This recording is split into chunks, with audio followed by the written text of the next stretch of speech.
I was furious at my mom for sleeping with my teacher, but then she told me why. I came home early and found my mom in bed with Mr. Lowell, my AP chemistry teacher who's married with 3 kids. I stood frozen in the doorway feeling like I was about to vomit. Her blazer was draped over the lamp and his dress shirt lay inside out on the floor. The smell of his cologne, the same one that made me gag in chemistry class, was now contaminating my mother's bedroom.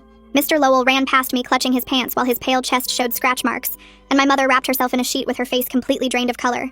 "Please let me explain," she said with tears streaming down her face as she reached toward me with shaking hands.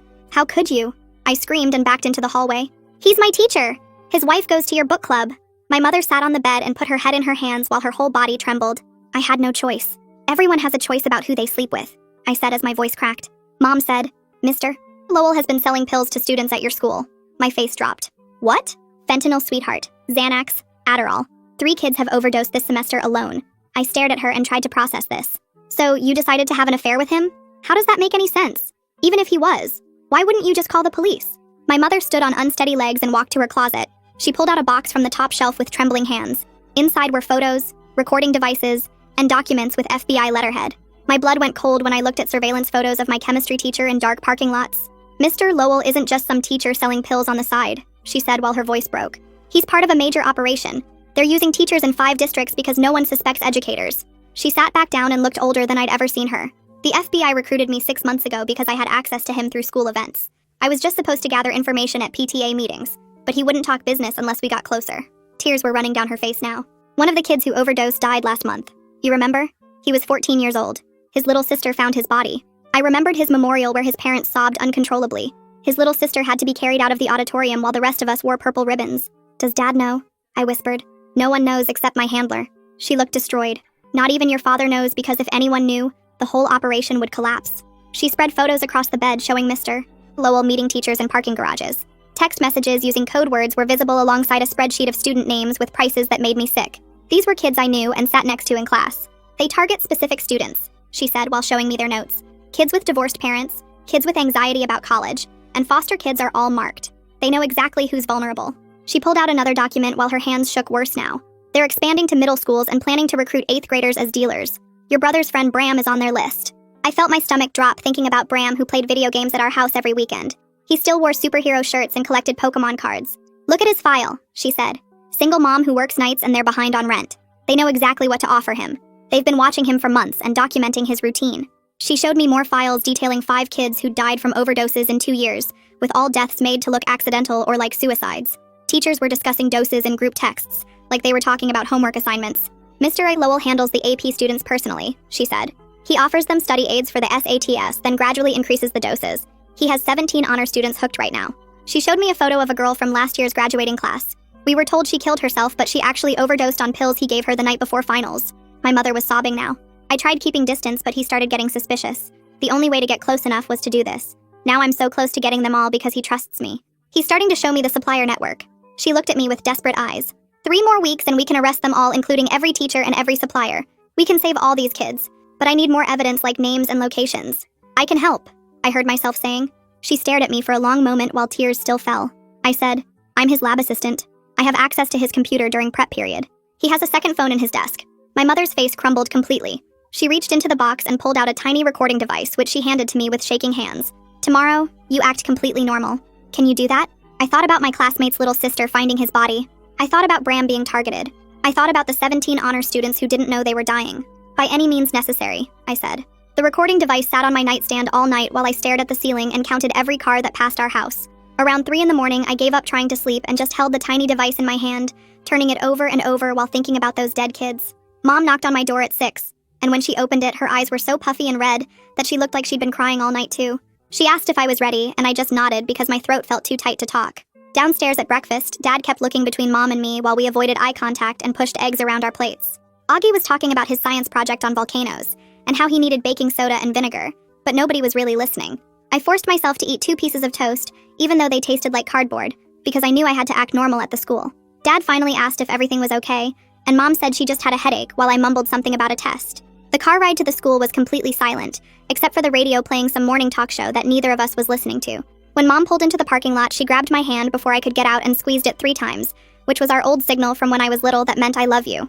I squeezed back 4 times for I love you too, and then grabbed my backpack and walked toward the building without looking back. Walking into Mr. Lowell's classroom made my skin crawl because everything looked exactly the same as yesterday. But now I knew what he really was. He sat at his desk grading papers with his red pen just like he'd done every morning for 2 years. Other students filed in talking about homework and weekend plans while I took my usual seat in the third row and tried not to stare at him. When class started, he wrote chemical formulas on the board and explained how certain reactions could be explosive if you mixed the wrong things together. My mind kept going to those 17 kids who didn't know they were slowly dying from the pills he gave them. He made a joke about how chemistry was like cooking, but with more rules, and everyone laughed except me, so I forced my mouth into a smile when he looked my way. During his lecture about molecular bonds, I watched him move around the room and noticed how he paid extra attention to certain students, the ones I now realized were probably his customers. When prep period finally came, he gathered his papers and told me he'd be in the teacher's lounge if I needed anything, then left me alone in the lab. I waited until I heard his footsteps fade down the hall, then activated the recorder in my pocket and started wiping down the lab benches closest to his desk. The locked drawer where he kept his second phone had a small gap, where the wood had warped, and I could see the edge of a black phone case through it. I organized beakers on the shelf above his desk, and memorized exactly how the phone was positioned, so I'd know if he moved it later. The supply closet door squeaked when I opened it to get more paper towels, and I froze for a second, thinking someone was coming, but the hallway stayed quiet. I was refilling the soap dispensers near his desk when footsteps echoed in the hall and Mr. Lowell walked back in 20 minutes early, catching me right next to his desk. My heart pounded so hard I thought he'd hear it, but I just held up the bottle of glass cleaner and pointed at the windows I'd been about to clean. He nodded and said something about how I was his most dedicated lab assistant, then sat down at his desk while I moved to the windows, trying to keep my hands from shaking. After school, I walked 2 blocks to the corner where Mom was waiting in her car, and as soon as I got in, she started driving toward downtown without saying anything. Her knuckles were white from gripping the steering wheel so hard, and she kept checking the mirrors like someone might be following us. The office building she pulled into looked like every other boring office building downtown, with gray walls and tinted windows. We took the elevator to the 3rd floor and walked down a long hallway to a door that just had a number on it with no company name. Inside was a small conference room with no windows, and a woman in her 40s sitting at the table with a laptop and several folders spread out in front of her. She had sharp eyes that seemed to notice everything, and when she introduced herself as Leah Marshall, her voice was calm but serious like a doctor giving bad news. She explained that the recording device had to be handled carefully for legal reasons, and that everything I recorded would become evidence in federal court. Mom sat next to me with her hand on my shoulder while Leah went through all the rules about chain of custody and what I could and couldn't do with the device. Then Leah opened one of the folders and spread out photos of 5 kids across the table, and I recognized the 14-year-old from the memorial last month. She pointed to each photo and explained how Mr. Lowell had picked them based on their problems at home or anxiety about school. 3 of the kids in the photos were from my grade, and I'd sat next to one of them in English class last year before she supposedly moved away. But now I knew she was actually dead. Leah pushed another folder across the table showing chemical orders from a supply company that Mr. Lowell had been using with fake school purchase orders. The amounts were 10 times what any chemistry class would need, and Mom's face went pale when she saw the totals. We drove home in silence, and I watched Mom grip the steering wheel so tight her knuckles turned white while she kept checking the mirrors. That evening at dinner, Dad was cutting his steak when he looked up at Mom and asked if everything was okay at work since she'd been so distant lately. Mom and I made eye contact for half a second before she started talking about a stressful project deadline while I pushed food around my plate. The lies came out so easy now, and I hated how natural it felt to sit there nodding along while Dad had no idea what was really happening. After dinner, I went to my room and stared at the recording device on my dresser while thinking about tomorrow. The next morning, I got to the school early and walked into chemistry class where Mr. Lowell was already at his desk grading papers. When the bell rang to end class, he asked me to stay behind to discuss a special opportunity while other students filed out. My heart was pounding so hard I thought he'd hear it as the last student left, and we were alone in the room. He walked over and closed the door, then sat on the edge of his desk, looking at me with this smile that made my skin crawl. He said he wanted to give me more responsibilities as his top lab assistant since I'd been doing such excellent work. I nodded and tried to look excited while he explained that he needed help with inventory management. He handed me a key to the supply room and told me I'd be tracking chemical orders and deliveries from now on. This was exactly the access the FBI needed, and I thanked him with as much fake enthusiasm as I could manage. He watched my face carefully like he was testing me, but I kept smiling and talking about how great this opportunity was for my college applications. During prep period, I used the key to get into the supply room and started photographing the inventory logs with my phone. The orders showed chemicals that had nothing to do with our curriculum, and the amounts made my hands shake. Some of these precursor chemicals could be used to make synthetic drugs, and we had enough to supply a small factory. I documented every page and every receipt while listening for footsteps in the hallway. At lunch, I was organizing beakers when a substitute teacher from Madison High walked into the lab asking for Mr. Lowell. They went to the corner of the room and started talking in low voices, while I pretended to clean equipment nearby. The recorder in my pocket picked up their conversation about test prep materials and student performance enhancers, which I knew were code words. The substitute kept mentioning specific numbers that sounded like prices, and Mr. Lowell was nodding and writing things down in a small notebook. After the substitute left, I went to the bathroom and texted Mom our emergency code, which was just 3 asterisks. She forwarded it to Leah right away, and within an hour, Leah texted back that they'd identified the substitute as another teacher under investigation for dealing. That night, Bram came over to play video games with my brother Augie, and I watched them from the kitchen doorway. Bram was laughing at something stupid Augie said and arguing about which superhero would win in a fight. He looked so normal sitting there in his Pokemon shirt eating chips, and I kept thinking about how they'd marked him as a target. I sat down next to them and asked Bram how school was going, and he shrugged and said it was fine, except his mom had been stressed about money. Augie told him not to worry about adult stuff, and they went back to their game, but I saw Bram's shoulders tense up. The next morning, Principal Cowan's voice came over the intercom announcing new security measures for the school. She said there would be random bag checks and stricter hall pass policies starting immediately. Kids around me groaned and complained, but I wondered if she knew something, or if this was just bad timing. Mr. Lowell's jaw tightened when he heard the announcement, and I watched him drum his fingers on his desk through the whole class. When a student asked about extra credit, he snapped at her to pay attention to the lesson instead of worrying about grades. After class ended and students left, he pulled out his second phone from the desk drawer and made a call. I stayed behind washing glassware and could hear him talking in a stressed voice about complications and timeline changes. He kept saying they needed to move faster and mentioning something about inventory that needed to be moved before the end of the week. During prep period, I was checking the supply cabinets for the inventory list when my hand hit something weird in the back corner. There was a panel that moved when I pressed it, and behind it was a hidden compartment. Inside were small plastic bags filled with pills of different colors and sizes. My whole body started shaking as I took photos without touching anything, because this was the evidence that could save kids' lives. I counted at least 30 bags and could see labels with initials that probably matched student names. I put everything back exactly how I found it and finished the inventory list with my hands still trembling. My phone buzzed with 3 asterisks from Mom 10 minutes later. I walked to the nurse's office holding my stomach and told her I felt sick. The nurse took my temperature and called Mom, who arrived within 15 minutes looking worried. She signed me out and we drove in silence until we reached the same office building downtown. Leah was already waiting in the conference room with her laptop open and papers spread across the table. She pulled up my photos on the big screen and leaned forward with her eyes getting wider at each image. The hidden compartment photos made her stand up and pace around the room while typing notes on her phone. She explained they needed to document the whole chain from the supplier all the way down to the students getting pills. My photos showed the middle part they'd been missing for months. She assigned Detective Carlos Newman to coordinate with local surveillance teams who would watch the school more closely now. Newman arrived 20 minutes later carrying a thick folder and shook my hand firmly. He showed us surveillance photos of the substitute teacher meeting with 3 other teachers at different schools. Each meeting happened right before a student overdosed at those schools. The pattern was so clear when you saw it all laid out on the conference table. Mom drove me home that evening and we ate dinner with Dad and Augie like nothing had happened. The next morning, I walked into chemistry class and Mr. Lowell called me over to his desk immediately. He asked if I was feeling better while studying my face carefully for any signs of lying. I mentioned Mom had been stressed about work lately, and his shoulders relaxed slightly. He even patted my shoulder and said family pressure could be tough on everyone. During class, I watched him walk past a junior who'd been complaining about SAT anxiety all week. His hand brushed the kid's desk, and something small passed between them so smoothly nobody else noticed. I marked the time on my phone and typed the student's name in my notes app. The junior slipped whatever it was into his pocket and kept taking notes like nothing happened. At lunch, I sat near 2 freshmen who were talking about advanced placement exams coming up. One mentioned Mr. Lowell had offered them something to help with studying and focus. The other kid looked uncomfortable and said his parents wouldn't like him taking anything. The first one shrugged and said it was just like vitamins, but better for concentration. I texted both their names to Mom immediately while pretending to scroll through social media. That evening, we were watching TV when Mom's phone rang and she stepped into the kitchen to answer. I could hear her talking to Detective Newman, who was confirming connections between the substitute and 3 overdoses. He mentioned they were tracking financial transactions through gift card purchases at local stores. Mom came back looking tired and said the investigation was getting bigger than anyone expected. Day 5 started with Dad's voice echoing through the house before my alarm even went off. He was holding a hotel receipt and demanding to know why Mom had been at the Marriott last Tuesday. Mom's face went white and she started stammering about a work meeting that ran late. Dad wasn't buying it and kept asking why she didn't just come home if it was work. I grabbed Augie and pulled him to his room while turning up his music loud. My stomach twisted into knots knowing Mom couldn't tell Dad the truth without ruining everything. Their argument lasted another 20 minutes before Dad slammed the front door and left for work early. At the school, Mr. Lowell seemed to be in a great mood and called me to his desk again. He handed me a key to his filing cabinet and asked me to organize his files for parent-teacher conferences. He said I was the only student he trusted with such an important job. I thanked him and promised to be careful with everything, while my heart pounded at this opportunity. During prep period, I opened the filing cabinet and started pulling out folders filled with student information. Each file had weird symbols next to student names that didn't make sense at first. Stars appeared next to kids whose parents were divorced according to the emergency contact forms. Circles marked students who had anxiety disorders listed in their health records. Some files had both symbols plus additional notes written in Mr. Lowell's handwriting. I found Bram's file near the back with both a star and circle plus high potential written in red ink. His mom's work schedule was documented along with notes about their financial situation.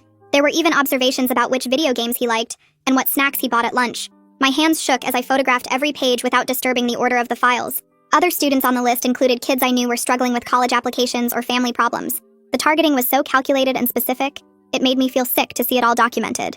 That evening, Mom left after dinner saying she had to meet someone about the investigation. She wouldn't give details except to call them her upstream contact who might have supplier information. Dad barely looked at her when she left, and I stayed home with him and Augie watching a movie. Mom came back 2 hours later looking shaken and immediately called Leah from her bedroom. I could hear her describing a partial license plate she'd gotten from a supplier's vehicle during the meeting. She kept repeating the numbers and letters while Leah apparently ran them through some database. The investigation was moving faster now, but the danger was increasing with every piece of evidence we gathered. Day 6 started with me walking into chemistry class trying to look normal, while the recording device felt like it weighed 100 pounds in my pocket. Mr. Lowell was writing equations on the board and barely glanced at me when I took my seat. During prep period, he left for a department meeting, and I immediately went to his filing cabinet with the key he'd given me. I pulled out more student files and started photographing them with my phone, checking the door every few seconds. The files showed payment records hidden behind attendance sheets with amounts that made my stomach turn. I was so focused on getting clear photos that I didn't hear footsteps in the hallway until they were right outside the door. Mr. Lowell walked in just as I shoved my phone in my pocket and grabbed a stack of papers from his desk. He asked what I was doing, and I held up the papers saying I was organizing them for grading. He watched me for a long moment before nodding and sitting at his desk, while I tried to keep my hands from shaking. That evening, Mom drove me to meet Leah at the same office building downtown. Leah looked at the photos on my phone and her face got serious as she told me I was taking too many risks. She said the evidence was good, but I needed to be more careful because Mr. Lowell was getting suspicious of everyone. She set strict rules about when I could gather evidence and made me promise to never follow anyone or investigate alone. The next morning in chemistry class, a basketball player asked Mr. Lowell about something to help with his game performance. Mr. Lowell started talking about supplements that could improve focus and energy, barely even trying to hide what he meant. Other kids were taking notes about the actual chemistry lesson, but I turned on my recorder and captured every word he said. After class, I stayed behind to organize lab supplies like always. Inside a chemical manual on the shelf, I found a folded spreadsheet showing gift card codes with dollar amounts next to student initials. I recognized at least 10 names from the list Mom had shown me, including 2 kids from my English class. The amounts ranged from $50 to $500 with notes about frequency and dosage that made me sick. During morning announcements, Principal Cowan's voice came over the speakers saying there would be mandatory parent night next week. Every teacher had to prepare presentations about their curriculum, and she expected full attendance from families. Mr. Lowell muttered something about the timing being terrible, and I realized this could give the FBI perfect cover to increase surveillance. That evening at dinner, Augie was excited about something and started telling us about this new academic enrichment program at the school. He said Bram got invited to join, and it met after school with special mentors helping kids with homework and college prep. My fork stopped halfway to my mouth when he mentioned Mr. Lowell was one of the program mentors. I asked casual questions about when it started and who else was involved while Mom's face went pale across the table. After dinner, Mom called Leah immediately, and they talked for an hour about Bram being targeted. Leah came over the next morning with a special phone she'd set up for me to use. She showed me how to forward screenshots and recordings directly to the FBI without creating patterns in my regular phone that anyone could track. She made me practice using it until I could do it without thinking. Day 8 came and Mr. Lowell had another department meeting during prep period. I knew his computer password from watching him type it so many times and logged in while keeping one eye on the door. His calendar had weird meeting invites with coded subject lines, and when I checked the dates, they matched exactly with the overdoses Leah had mentioned. I photographed everything, including emails about supply deliveries, before logging out and wiping down the keyboard. Walking to my next class, I passed the counselor's office and noticed the hall pass log posted on the bulletin board. The same 5 or 6 names appeared over and over for visits to Mr. Lowell during non-class hours. The pattern was so obvious when you knew what to look for that I couldn't believe nobody else had noticed. I took a quick photo and kept walking before anyone saw me standing there.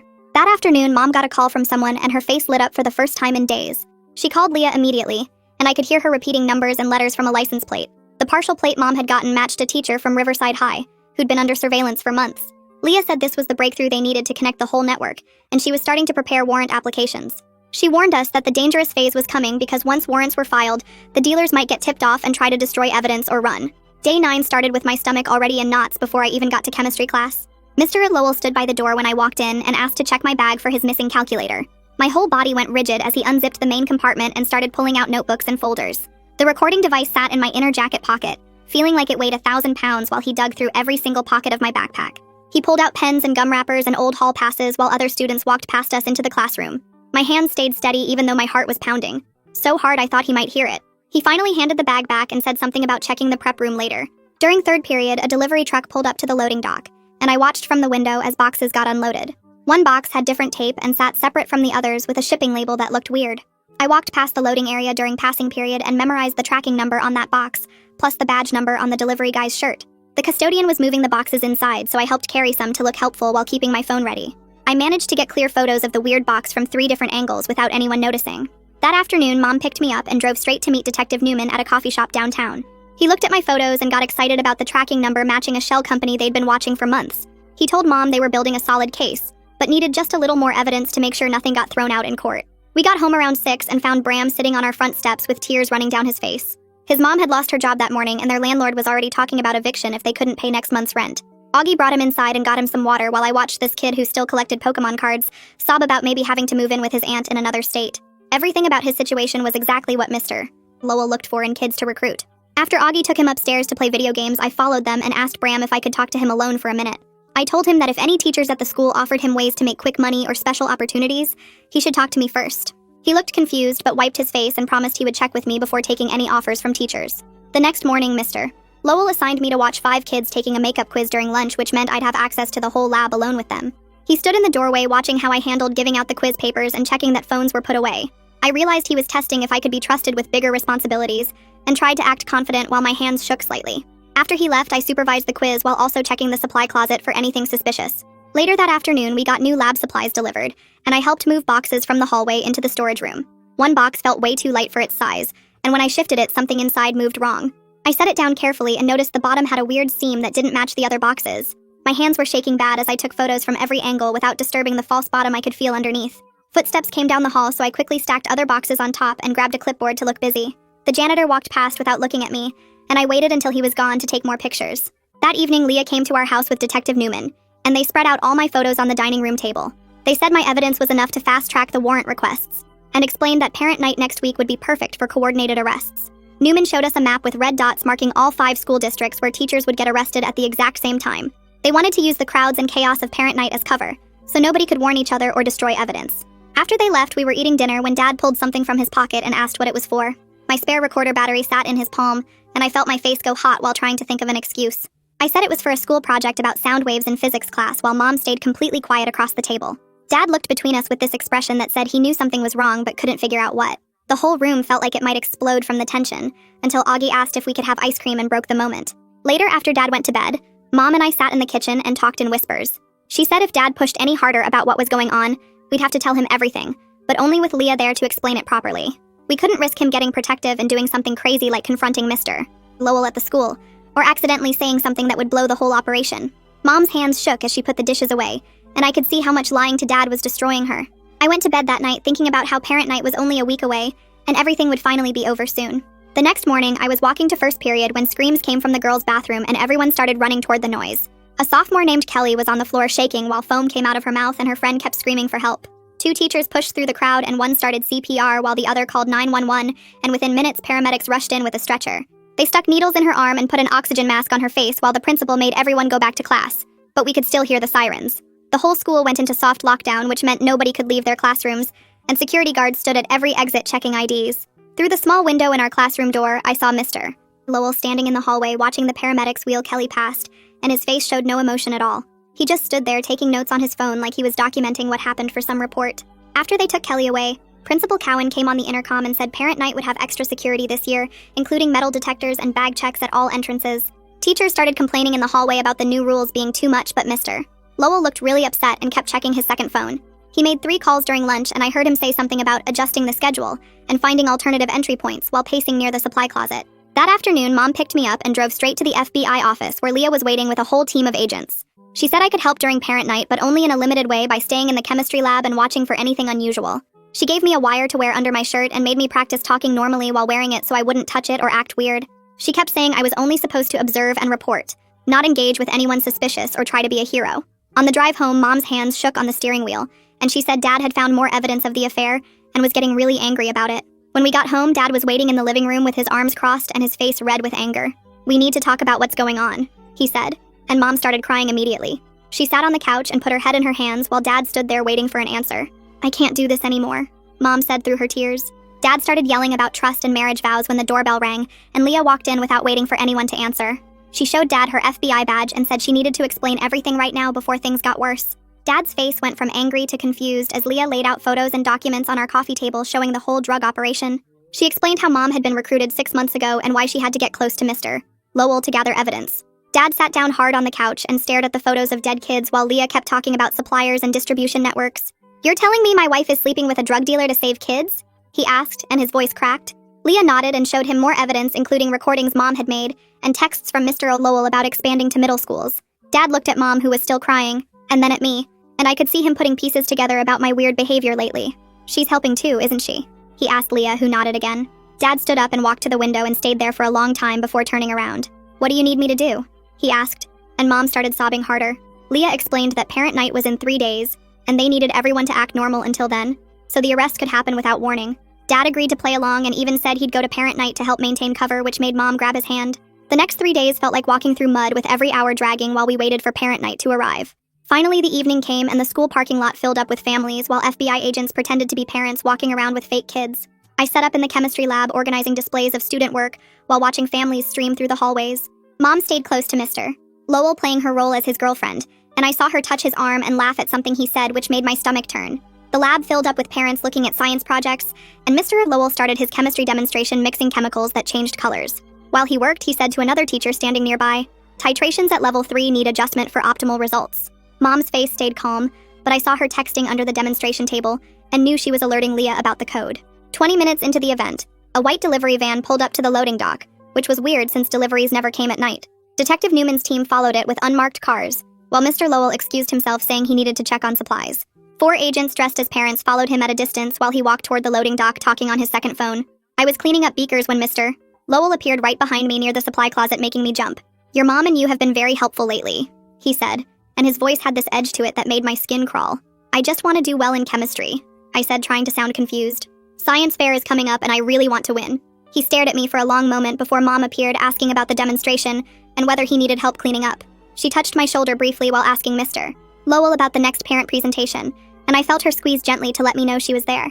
Mr. Lowell walked away with her, and I watched them head toward the auditorium where more parents were gathering for the principal's speech. At exactly 8 o'clock, I heard shouting from the parking garage and saw police lights flashing through the windows. FBI agents and cops flooded into the building while parents grabbed their kids and teachers tried to figure out what was happening. Through the lab window, I watched Mr.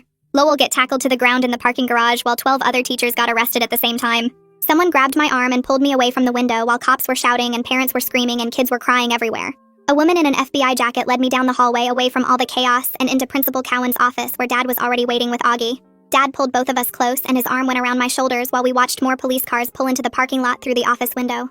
Mom got escorted past the door by 2 agents heading to some kind of meeting, and she looked back at us for just a second before they took her away. Principal Cowan came in and told us to stay put until things calmed down, and then she rushed back out to deal with all the parents. We sat there for 3 hours watching cops carry boxes out of classrooms and load them into vans while news trucks started showing up outside. Dad kept checking his phone and squeezing us tighter every time another teacher got walked out in handcuffs. When they finally let us leave, it was almost midnight, and the parking lot was still full of cops and FBI agents taking pictures of everything. The next morning, every TV channel was talking about the drug bust, with reporters standing outside our school showing pictures of all the arrested teachers. 43 teachers from 5 different schools were going to federal court, and the news said they found evidence of over 200 kids who bought pills from them. Dad made us breakfast while we watched the news, and nobody said much because what could you even say about something like this? Principal Cowan called an assembly that afternoon, and the gym was packed with kids and parents and counselors from other schools who came to help. She stood at the microphone and told everyone the school failed to protect us, but promised new rules and background checks, and ways for kids to report stuff without giving their names. Kids were crying and some parents were yelling, and the whole thing felt like a funeral for our school. 3 days later, we met with a therapist that Leah set up for us in this small office downtown with toys and books, even though we were too old for that stuff. Dad told her he was mad about being left out of everything, but understood why Mom had to keep it secret, and we spent an hour talking about trust and secrets and how to fix our family. The therapist gave us homework to do together, like eating dinner without phones and taking walks where we actually talked to each other. That weekend, Augie had Bram over and they played video games in the living room like always, but Bram looked happier than he had in weeks. His mom got a new job with better hours, and nobody was trying to recruit him anymore, and he could just be a kid again playing games with his friend. I sat on the couch watching them argue about which superhero was strongest, and it felt normal for the first time in weeks. Leah came by that evening to update us about the case, and she sat at our kitchen table with coffee that Dad made. She told us Mr. Lowell decided to cooperate with prosecutors and was giving them names of suppliers and people running the whole operation. His testimony was going to help them protect kids in 12 other school districts that were being targeted next. Mom asked how long he would go to prison, and Leah said probably 15 to 20 years with the cooperation deal. The school sent letters home about all the new safety stuff they were doing, including having some company check the chemical supplies and making teachers take ethics classes every year. They put up posters with phone numbers kids could call if teachers offered them pills or acted weird, and Principal Cowan hired 2 new counselors just to help kids deal with what happened. Kids started trusting teachers again, but everyone watched them more carefully, and nobody wanted to be alone with them anymore. I went to see the new chemistry teacher about staying as lab assistant, but when I walked into that room, I felt sick. The smell of chemicals and the sight of those same cabinets where I found the pills made my hands shake and I couldn't breathe right. The new teacher was nice and said she understood completely when I told her I needed to quit, and she promised to find another student who wanted the job. I cleaned out my stuff from the lab one last time and walked out feeling lighter than I had in weeks. Our family started having dinner together every night, and Dad would ask about our day, and Mom would actually answer honestly now. We were closer than before, even though trust was still broken in places, and we all knew it would take time to really heal from everything that happened. Thanks for hanging out and wondering through all of this with me. Definitely felt like a whole journey together. Until we meet again, take care. Subscribe for more content like this.